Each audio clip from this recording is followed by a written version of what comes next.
In either stance, that's a real problem for Canelo because he will just be switching, and you don't know where the shots are coming from, and it's so easy for him to do so. And I think the thing that really made me appreciate him is there's many times where I've seen people try and trade with him and slug it out and... I don't know if it's reachable for him. If anybody can do it, it's him, and I'm contradicting myself. I just don't see it happening, you know? Could it happen? Yeah, it's boxing. At the press event, Terence Crawford clashed with Canelo in a tense moment.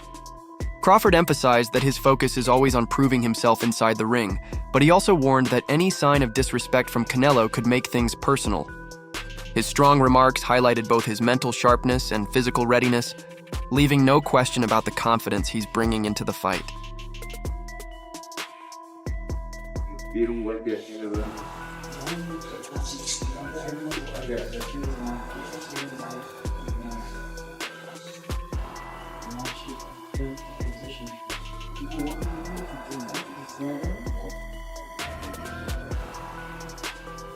Greg Hackett has openly backed Terence Crawford to handle Canelo Alvarez, pointing to Crawford's fearless mindset both inside and outside the ring. Hackett explained that unlike many fighters who freeze up when facing a powerhouse like Canelo, Crawford enters every bout with no hesitation and no fear. He believes Crawford's confidence isn't arrogance. It's built on years of discipline, consistent victories, and the ability to adapt in any situation. For Hackett, confidence is the ultimate weapon, and Crawford never steps into the ring without it. Going up against Canelo, widely regarded as one of the best pound-for-pound fighters in the world, will demand mental toughness. Still, Hackett is certain that Crawford has more than enough resilience to meet the challenge, framing this fight not as a struggle, but as another chance for Crawford to prove he performs best under pressure.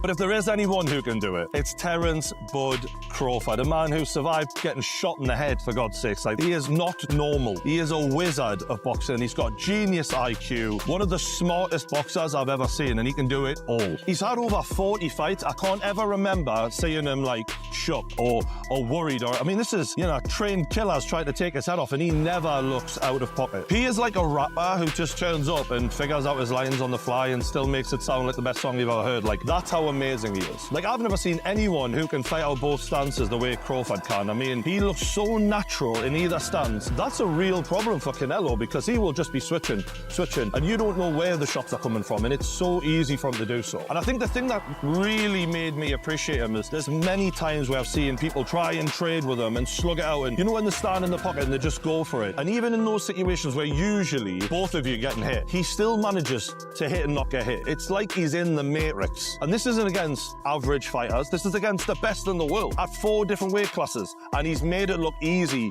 pretty much every time he's moved up. I think in the Errol Spence fight, that was a fight that was supposed to be 50-50. The pressure was on. A lot of people thought he was going to lose that fight. He made that look like a boxing lesson, and the reason is when Errol Spence would throw a punch and not get out of the pocket quick enough, he would make him pay every single time. And if people are worried about Canelo's feet being slow, if there's anyone who can punish that, it's Terence Bud Crawford. In terms of weaknesses, these guys, they don't really have weaknesses. They've just got things that they maybe not as amazing at. That's the level we're talking here. Canelo has been accused of being a bit of a slow starter, and that could be a problem in this fight. Adam Smith, one of boxing's most respected commentators, views a clash between Terence Crawford and Canelo Alvarez as a massive leap for Crawford, but one that he believes is within reach. According to Smith, Crawford's greatest weapon is his exceptional ring IQ, allowing him to read opponents, adjust on the fly, and take advantage of even the smallest mistakes. His speed, Smith adds, could also play a key role, since Canelo's defensive approach can sometimes leave gaps that a sharp and fast fighter like Crawford might exploit. Smith predicts that if Crawford is to win, it would most likely come through a tactical points victory, using his intelligence and movement to edge Canelo over 12 rounds. He praises the potential fight as a showdown that could deliver incredible excitement, with both men tested to their absolute limits.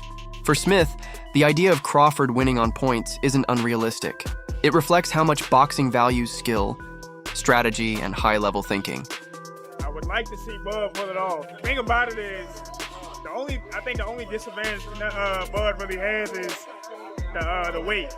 I think he has all the skills and attributes that are required to beat a guy like Canelo Alvarez. Canelo's kind of flat-footed.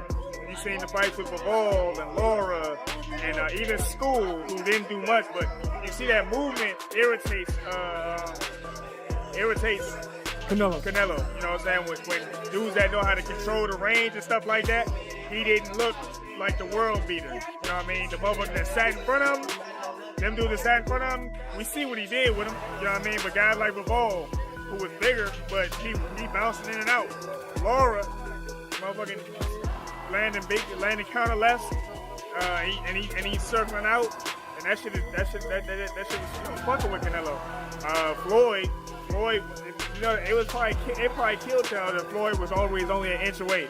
Yep. A little step back, you know what I'm saying? And he's like, God damn, I feel like I missed by a mile. That's crazy because he didn't use no movement. Right. He stood in the pocket of it. Right. Yeah. I mean, Triple G was. You said G? Triple G? No, I said Floyd didn't use no movement. Yeah. He was always where he needed to be in the ring. He was always where he needed to be in the ring. I'm in there to land, then I'm just right here. In there to land, but now I'm right here. It was a bad motherfucker, Joe. Like that's what Floyd gotta understand. Floyd was a bad motherfucker.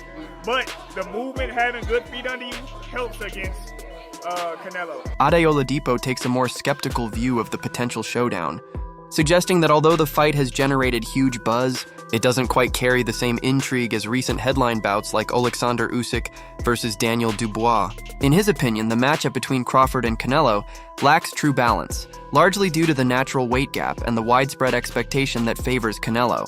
Whereas Usyk-Dubois delivered contrasting styles and a sense of real unpredictability, Oladipo believes Crawford-Canelo feels less even.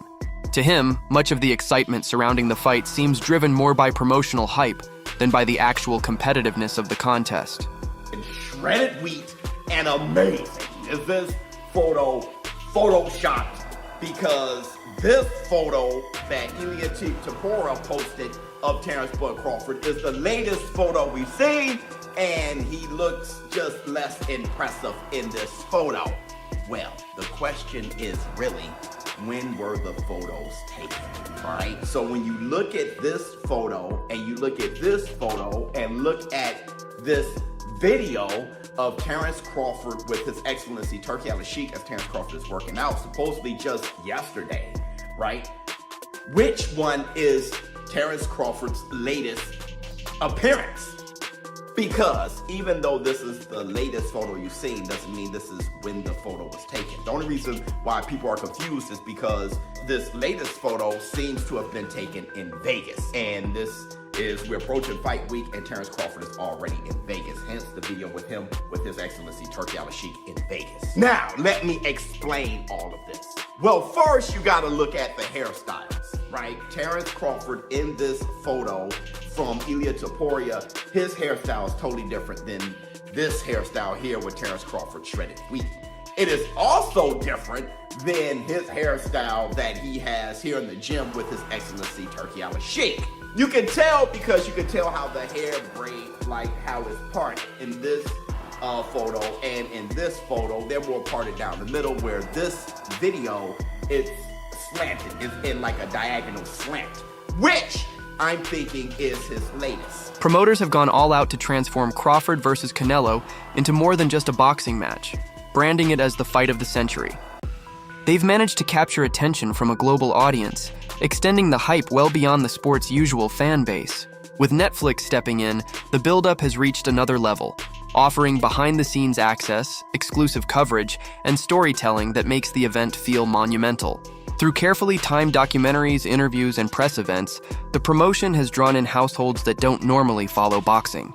The strategy blurs the line between pure sport and mainstream entertainment, building anticipation on a scale comparable to some of the biggest crossover spectacles in history. To be in Vegas to see, I think Terence Crawford beats Canelo, and I think that it's going to be his coming out party. I'd love to be there, and Canelo, of course, an all-time great. But listen, I love Ireland, and I'm pleased to be in Belfast with DAZN for Crocker and Donovan. There's something about an all-Irish fight which is fantastic, and it was great and controversial first time around. It's even bigger now, so let's chat over there and get on with it.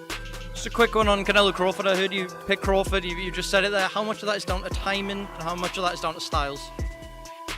A bit of both. I think Canelo is approaching 70 fights. He's been beaten before. Crawford remains undefeated.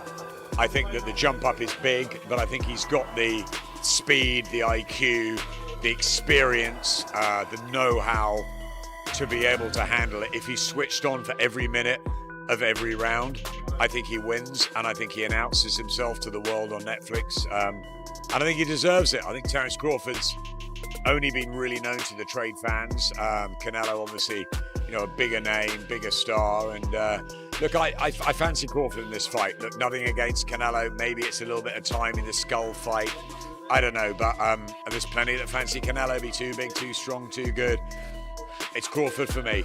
Veteran commentator Al Bernstein shares a frank perspective, suggesting that despite the massive promotional effort, this isn't the matchup boxing fans had been truly hoping for.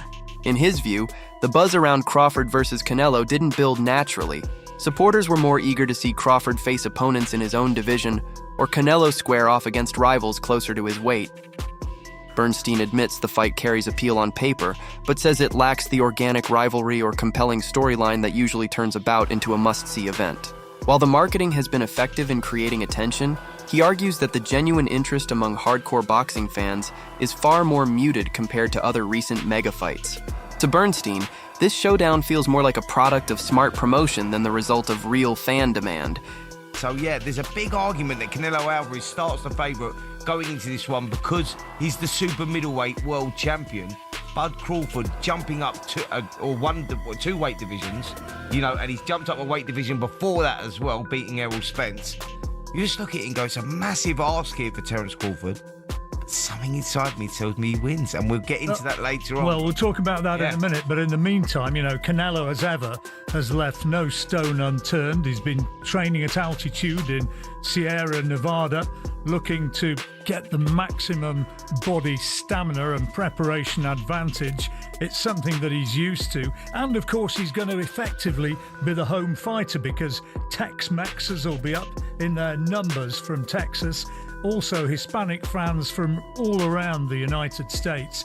The fight is being made on Mexican Independence Day. I don't think you have to be a great crystal ball gazer to know where the bulk of the crowd is going to be rooting when they step out inside those ropes and their names are bellowed out by the ringside announcer afterwards. Listen, even though the fight happens in America and Terence Crawford is American, it is going to be so pro-Mexican there, you know, because Canelo is accepted. He's like an adopted son there, and Mexican Independence Day, all of that goes so much in favour of Canelo Alvarez. You go, actually, the guy that's a four-division world champion and a superstar of the sport and American will start probably the fan favourite will definitely be Canelo Alvarez. Yeah, definitely. And he's been training with somebody, sparring with a man who he thinks replicates Crawford's style in sparring many rounds against Yaron Ennis. A common sentiment around this fight is that,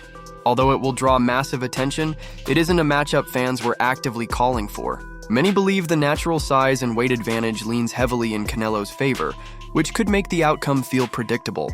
The real intrigue, then, rests on whether Crawford can rise above those physical disadvantages and deliver a historic upset. Should Crawford pull it off, the event would go down as one of boxing's most surprising and dramatic moments, redefining the underdog story. On the other hand, if Canelo wins as most expect, the fight risks being labeled as routine or inevitable. This perspective captures the balance between hope and doubt. Fans long for the thrill of an upset, yet remain cautious about the possibility of a one-sided result. Ultimately, the question is whether Crawford's skill set can outweigh Canelo's size. Canelo is the pressure fighter. He's got to put the pressure on Crawford. He has to be able to land his big shots. He's seasoned at fighting at super middleweight. He's fought as high as light heavyweight, as we know. So he is accustomed to the bigger punches, the bigger shots. I don't think Crawford can really land anything that's going to trouble a guy like Canelo Alvarez. You know, Canelo is such a good pressure fighter, and for him to be successful in this fight, he needs to be able to really cut the ring off very, very well with a guy like Terence Crawford. Now, we saw in Canelo's last fight against Skull that he was not able to really cut him off well. So that has caused a lot of doubters, you know, and people starting to think, you know, Crawford will have that edge in the footwork and the movement department. But, you know, when you're fighting a big fight, you're going to get up for a big fight, and he's really going to be at his best against a guy like Terence Crawford. So I believe he will cut the ring off, you know, very well. And for him to be successful, he has to land shots on Crawford, put him in two frames of minds, make Crawford double think every time Canelo goes into and wants to land shots and land shots. Now, a guy like Crawford is so slick, so dynamic, able to punch you from different angles and, you know, different stances. We see he switches from orthodox to southpaw. He might fight the whole fight in southpaw. So he's so dynamic. Now, he's the kind of guy that he's going to put Canelo in two kind of frames of mind. Fans and analysts alike have been impressed by Terence Crawford's transformation at 175 pounds, well above his usual weight class. Images and reports show him looking shredded with broader shoulders, a thicker neck, and well-defined muscles, signs of a fighter ready to take on a physically formidable opponent like Canelo. This change has reassured many that Crawford isn't stepping into the ring undersized.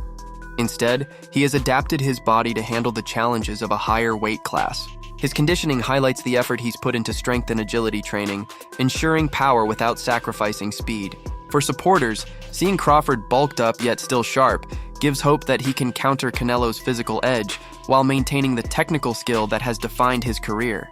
His new imposing physique has sparked fresh debate over whether size will truly determine the outcome. But a lot of people feel Crawford actually lost that fight. So we've got Crawford coming in off the back of, well, his previous two fights. One of them was brilliant performance. The other one was a bit lackluster by his very high standards, albeit against a very good fighter. But you could see in that fight that the size of Israel Madrimov, bear in mind, 154 pounds, Israel Madrimov still fights at 154 pounds. This is super middleweight, 2 divisions more. And we've seen Canelo when he's brought someone up from 154 who was a decent size 154 pounder in Charlo. But Crawford's not going to do what Charlo did. Charlo fought like, you know, someone who was completely scared out of his mind and just didn't want to knew he wasn't going to win, but didn't want to get stopped. That was really the look we were getting from Charlo. Crawford is not going to do that. He's a very proud man. He doesn't know what it's like to be defeated. He fully believes in himself. And the shape he looks in phenomenal shape. He's coming into this fight fully believing that he can win this. And that right there is the mindset you need to have. It won't guarantee you victory, but it will give you a better chance than if you went in there thinking, right, just survive and see what happens. I do think that the size difference will be something. Although saying that, look at Canelo Alvarez, we look at his most recent performances, and when's the last fight from Alvarez that's really made you stand up and take note? Caliplant, Billy Joe Saunders, maybe those 2 fights, they were good performances. Lost, clearly, the Dimitri Bivol fight, although it's very close here. It was on the scorecards, it was a clear loss. Against Triple G, it was just a meh performance. Likewise against John Ryder, Charlo, we wanted to talk about that. Munguia, it was a bit meh. Berlanga, it was like, okay, and show me something. Canelo Alvarez's credentials speak for themselves. Turning pro at just 15, he has amassed decades of experience facing some of boxing's top competitors. Unlike fighters who may lack solid fundamentals, Canelo combines one of the sharpest jabs in the sport with a rock-solid chin and the ability to adjust his strategy on the fly. His elite status comes from victories across multiple weight classes and consistently performing under intense pressure. For Crawford, going up against a fighter with such an extensive resume is the ultimate challenge. Canelo's mix of skill, toughness, and ring intelligence makes him a formidable opponent for anyone, regardless of style. This is the first time I pick it. I'm going to go with Canelo on this one. Why is that? They're both great at what they do. I'm going against Maggie. I heard everything she said right now. She's right on the money on all that stuff, but Crawford has done a lot of great things at a smaller weight. You know, that jump is I don't know if it's reachable for him. If anybody can do it, it's him, and I'm contradicting myself. I just don't see it happening, you know. Could it happen? Yeah, it's boxing. But I just think Canelo's too good at the little things. And what's Crawford's game plan gonna be? You know, that's what's gonna define the fight to me. Do you think Canelo knocks him out? No, but I think that's the only way I think he's gonna win. I think he wants to make a statement. I was going back and forth about Canelo, like everybody talks about, like For example, when Berlanga fought Shiraz, did I say it right? Shiraz? Berlanga was engaging with Shiraz. He wasn't engaging with Canelo much, you know? Same thing with Ryder. He didn't engage with Canelo. Munguia did. And it's like, you fight people different. Crawford's not gonna fight him the same way he's fought everybody else. Yeah, he's gonna make great adjustments. He's gonna do some great things. It's not the same till you get hit by Canelo. You know, one time, I remember the first time Ulises Sierra sparred with Canelo, the first time we went to his camp, and he came back after the first round, and I said, "What's up, mijo? How hard does he hit?" He said, "Coach, I can feel his power all the way down to my feet." That wraps up today's video. Thanks for watching, and make sure to stay tuned for more updates in our next upload.